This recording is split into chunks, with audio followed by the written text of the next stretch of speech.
क्या देव के आगे भी योनियां होती है? एक बात तो तय है कि ना मैंने देखा है ना आपने देखा है, नाम ही सुने हमने तो देव योनि और ये और वो, तो केवल अनुमान लगाया जा सकता है। तो पहली बात जो पूरी तरह से प्रमाणित है कि माया अनंत है, माया में संभावना भी अनंत है। यदि कोई कहे कि देखिए ये चीज प्रकट नहीं हो सकती माया में कभी भी, तो अधिकतर गलत निकलता है। तो अनुमान से कहा जा सकता है कि योनियां भी अनंत हैं, माया को तो बस हाथ घुमाना और जो चाहे बना देती है, इतना अनुमानित है। अनुभव अभी एक ही योनि का अनुभव है, वो भी अच्छे से हुआ नहीं है, मनुष्य योनि का।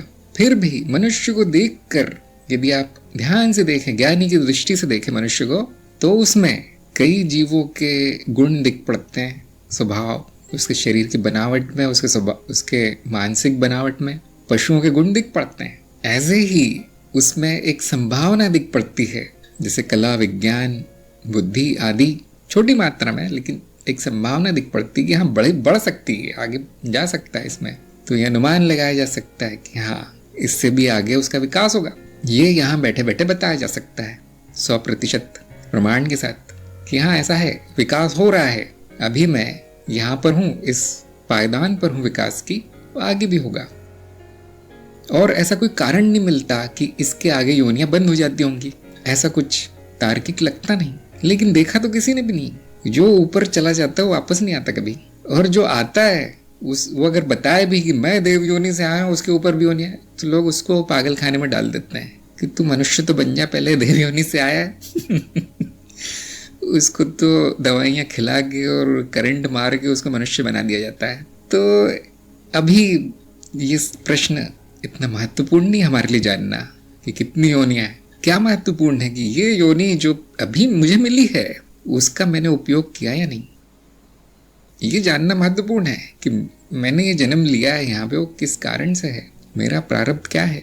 और क्योंकि आप अनुमान लगा सकते हैं कि प्रगति हो रही है, विकास हो रहा है, तो विकास का अगला पायदान क्या है, क्या वो अधिक लालच है, क्या वो अधिक क्रोध है, क्या वो अधिक पशुवृत्ति है, क्या मार काट करना, और ये सब क्या अगली पायदान है मेरी, जमीन जायदाद आदि आदि, या ज्ञान, बुद्धि, प्रेम, शांति, जिसको स्वार्गिक अवस्थाएं कहा गया है चित्त की, गलत नहीं कहा है, क्या वो अगली पायदान है। इतना निर्णय लेने के बाद उस दिशा में बढ़ जाइए जो अगली पायदान आपको लगती है कि हाँ यही है मेरी प्रगति इसी दिशा में है।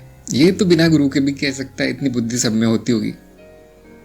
तो मनुष्य के बस में इतना ही है कि अभी जो मिला है उसका संपूर्ण उपयोग कर ले, और हमें ऐसा कुछ कम नहीं मिला। आप किसी देवता से मिल लेंगे तो पहले देवता प्रणाम करेगा आपको, क्यों?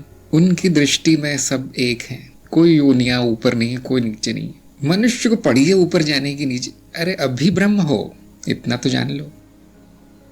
यही इस योनि का उपयोग है, मनुष्य योनि में आने का यही उपयोग है कि यहाँ पे बुद्धि प्रकट है, इतनी तेज बुद्धि प्रकट है मनुष्य में कि वो स्वयं को जान सकता है। उसके बाद ये योनियों का खेल अर्थ ही ना, देखिए सब बराबर है।